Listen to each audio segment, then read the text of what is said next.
Herzlich willkommen bei der RC-Werkstatt. Ja, heute geht es um Vakuumpumpen. Wofür, warum braucht man das? All das in diesem Video. Ich baue die Kamera eben um und dann zeige ich euch, ob ihr das wirklich braucht oder ob das noch rausgeschmissenes Geld ist. So, erstmal zum Lieferumfang. Ja, das ist alles dabei. Wir gehen erstmal die ganzen Sachen durch. Air Remover. Long Version. Kommt in so einer Tüte alles drin. Dann haben wir hier noch wie das zu benutzen ist mit Aufbau von dem hier, das ist der Ständer, der innen reinkommt. Gibt es ja, hier diese zwei Teile dazu. Das heißt, ihr könnt den einmal in lang machen und einmal in kurz, wobei ja, am besten in lang. Naja, zeige ich euch gleich, und hier die Anleitung dafür. Dann haben wir hier noch so, ja,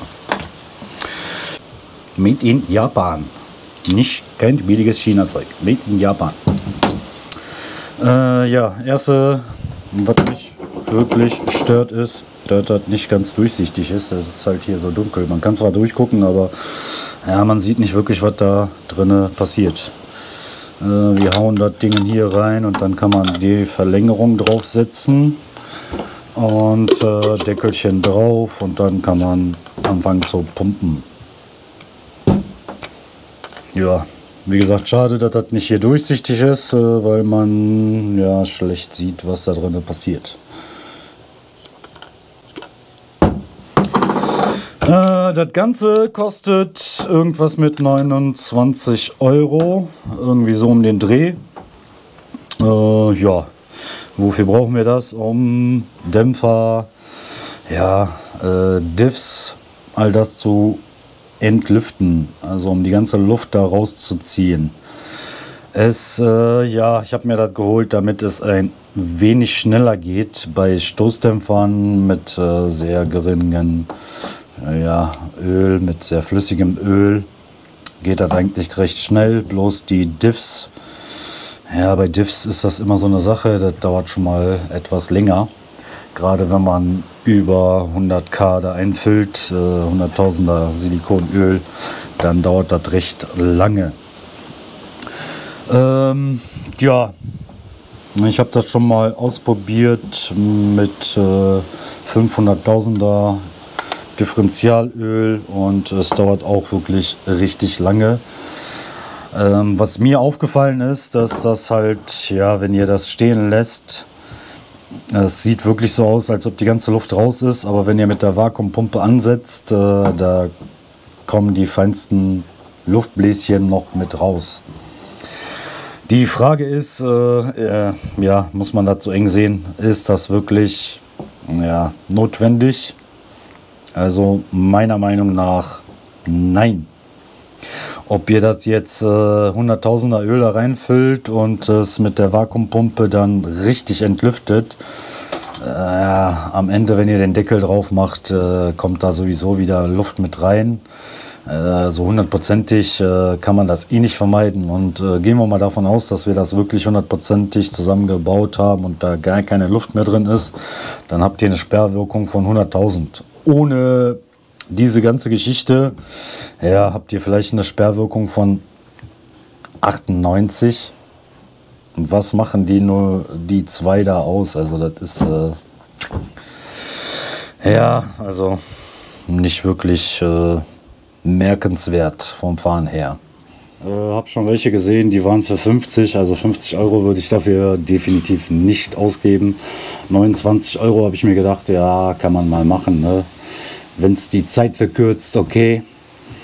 Bei Diffs dauert das trotzdem tierisch lange, bis die ganze Luft raus ist. Braucht man das überhaupt? Nein, also man merkt es nicht wirklich. Wenn ihr jetzt diese richtig feinen Luftbläschen daraus habt, bringt euch das am Ende gar nichts. Ja, trotzdem, wenn jemand seine Zeit verkürzen will und das schneller machen will, dann ja, könnte man da halt ein paar Minütchen rausschlagen. Ich denke mal, Stunden wird man damit nicht sparen, aber ja, Naja. Also dieser Ständer ist dabei, da könnt ihr halt lange Dämpfer mit rein tun oder ihr könnt das halt in kurz aufbauen mit den kleinen Stückchen hier. Dann für Diffs, wobei wenn ihr das lang aufbaut und den Adapter drauf setzt, dann könnt ihr natürlich auch Diffs trotzdem so da rein tun. Also naja. X-Max Dämpfer werden zu lang sein. Beim Hubau habe ich das schon ausprobiert.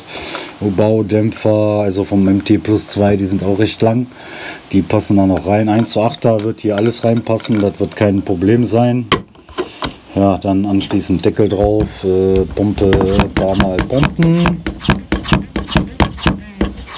Bis ihr halt wirklich merkt, okay, es geht was schwerer. Dann sollte die Luft raus sein, und wenn das wirklich durchsichtig wäre, dann könntet ihr auch richtig schön gucken, was da drinnen passiert. Hier seht ihr das zwar, aber nicht so wirklich schön, dadurch, dass das schwarz ist. Sieht stylisch, ja, sieht optisch besser aus, aber ist irgendwie scheiße. Ja, anschließend dann Luft raus und ja, allerdings nicht so, weil dann habt ihr den ganzen Salat auf dem Tisch. Ja, Luft raus und fertig ist die Chose, ne? Also ich denke, man braucht es nicht wirklich. Stoßdämpfer gehen ohne genauso schnell. Das ist recht schnell die Luft raus und ja, eure Entscheidung. Kauft euch das oder kauft euch das nicht. Ich kann es empfehlen und wiederum nicht, also müsst ihr jeder selber wissen. Ich denke, an der Stelle reicht das auch für dieses Video. Ja, ich hoffe, es war informativ und ich hoffe, wir sehen uns dann mit dem nächsten Video wieder. Bis demnächst in der RC Werkstatt.